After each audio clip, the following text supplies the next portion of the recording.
Hi, welcome to Cebu Bike Bootcamp, and this time we will service Col Vileno. We will add an upgrade. We'll put some foam rings. Besides that, the client asked me to review the bushings inside if it's safe. But before that, let's check what equipment or oils we will use.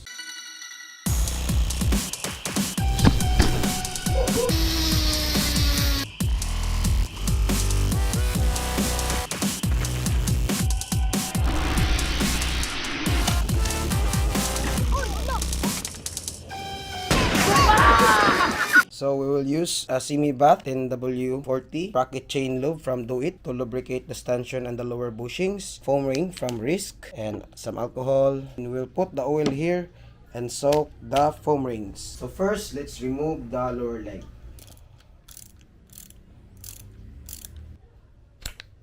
Okay, di niya maungkop tanan buang.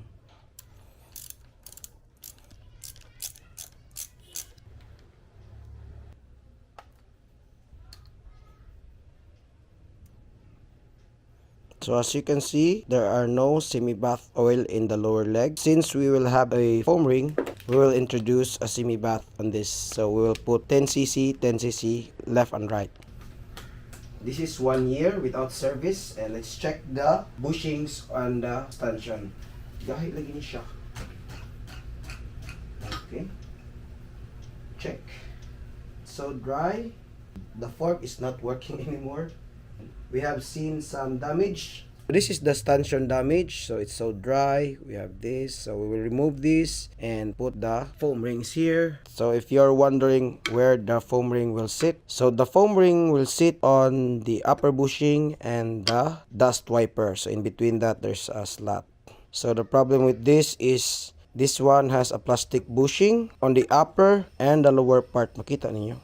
There, we should service this as often as possible. This engineering plastic, it doesn't attract rust, so the stanchion damage is minimal. But when you ride on a muddy trail, you should service this every time. So I have finished cleaning the stanchion and the lower leg. Look at that, no germs. So the next step is we will soak the foam ring with the semi-bath. A bit of explanation about semi-bath. Semi-bath oil are the oil that you put on the lower leg, present on high-end forks, Marzuki, RockShox, Öhlins, something like that, and Fox, of course. Since we will be soaking the foam ring, so we might as well just put the lubrication, the sprocket chain lube. For the lower leg, on the upper bushing, on the dust wiper, lower bushing, maklaro na ko ra, pero kamot ng kaninyo. Okay, kasi may ninyo di eh, may ninyo dari. And then let's go soak the foam rings.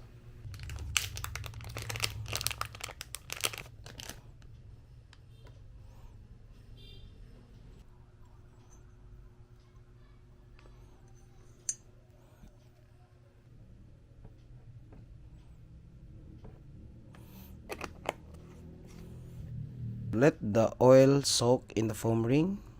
Look at that, it's a calamari. So awkward. So awkward. Hoy, tarong na suod na nga tabi. Puyat at badlungon na sila nga foam ring eh.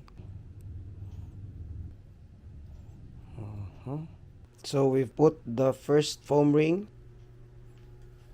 I can't magically put a foam ring with one hand, so I have to do off cam. So this is how you do it.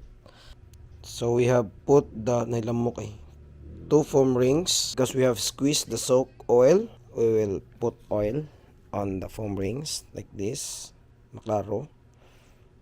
Okay, to soak them. So anyways, the semi-bath will take care of this, but let's make sure to put oil. So the solvent of the degreaser has been evaporated, and what's left is the wax. So let's put the lower leg back. Next is we put a semi-bath on the lower leg. So let's put 10cc on each side. This will serve as semi-bath into. From time to time, you will turn your bike upside down so that the semi-bath oil will reach the foam rings and thus lubricating your fork. So wipe the excess semi-bath oil and then put back the bolts. To prevent from cross-threading, you should tighten by hand first. And once the thread has engaged, Tighten with the wrench.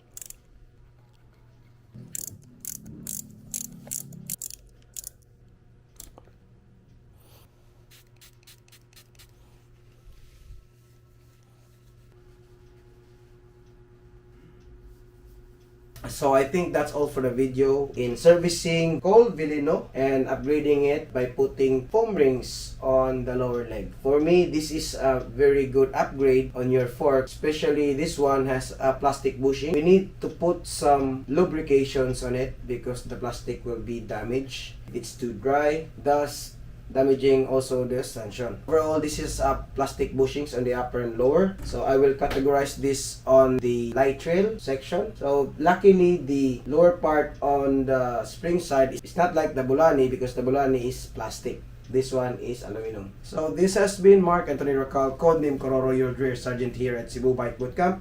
Remember to ride fast, one must ride slow. And if you have budget forks like this, you have to service it every other muddy trail. Hopefully the client will be happy with this upgrade. See you guys next video, and if you like contents like this or videos like this, don't forget to like, subscribe, and share. You can also see this on my TikTok account, still Cebu Bike Bootcamp, and my Facebook page, Cebu Bike Bootcamp. Okay?